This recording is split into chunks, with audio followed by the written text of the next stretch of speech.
All good franchise models need 4 or 5 key things to enable them to be able to move forward.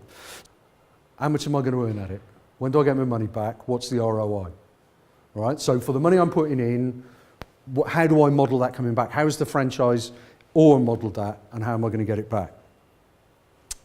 Are they still doing it? Because loads of franchisors start off by running a successful business that they then franchise, and then they move over and become full-time franchisors and stop doing the whole franchise, stop doing the running the business thing. And at that point, they can become a little bit separated from the reality and the nuts and bolts of running a franchise business. So I would not buy a franchise if the people who built the franchise weren't still doing it in one form or another. So do they run their own businesses, their own shops? Are they still practitioners? Do they still have control of practitioners, even if they're not doing it day to day? So have they got some skin in the game, some vested interest? So proven and attractive ROI, a successful, demonstrably successful model. A system that's easily replicable. Right? So you don't necessarily need to be a specialist, but the operations are straightforward for somebody else to do.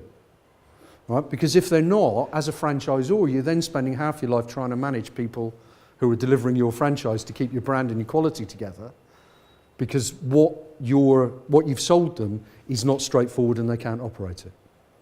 Right? And that needs to be in place before you start franchising. So your operations manuals, your processes, your procedures, performance management tools, your systemization, how does the money get handled, the whole thing about running a business. You need to know how much capital is involved. Not just in terms of buying a franchise. Buying a franchise is the easy bit. Making a franchise work as a franchisee is the next bit. So how much cash do I need after I've bought in to get me to a point where I'm actually making money and getting a return on the capital that I've invested? And a lot of people buying franchises don't think about that. Okay? And that can be quite a significant sum, particularly if somebody's come out of a job where they've been paid every month and have mortgages and all those sorts of things. The big one, though, is what is my long-term relationship going to be with my franchisor? So is there going to be a long-term relationship? Are they just after the money and then they're going to leg it? So do they make money out of selling the franchise, or do they make money out of me making money? And it's quite a distinct difference. And in some businesses, that's a very difficult line to cross. Yeah, moving from we make money on selling them, the franchisee makes money on delivering them, but how do you make sure that franchisee then doesn't end up overpaying?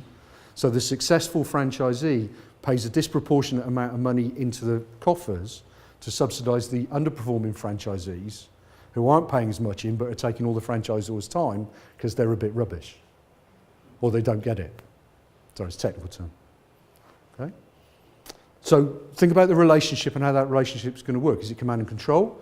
Is it based on mutual trust? Is it symbiotic? Yeah, and how's that going to work? And once you've understood that from a franchisee's perspective, you can then start thinking about what sort of model you would put in place to enable you to deliver that. Yeah, because that then enables you to build your operations procedures, your structures, to take you out of the equation, to understand the most important thing, which is who do I want to recruit as a franchisor? What skills do they need? Yeah, where am I going to find them, and why do I want to take them?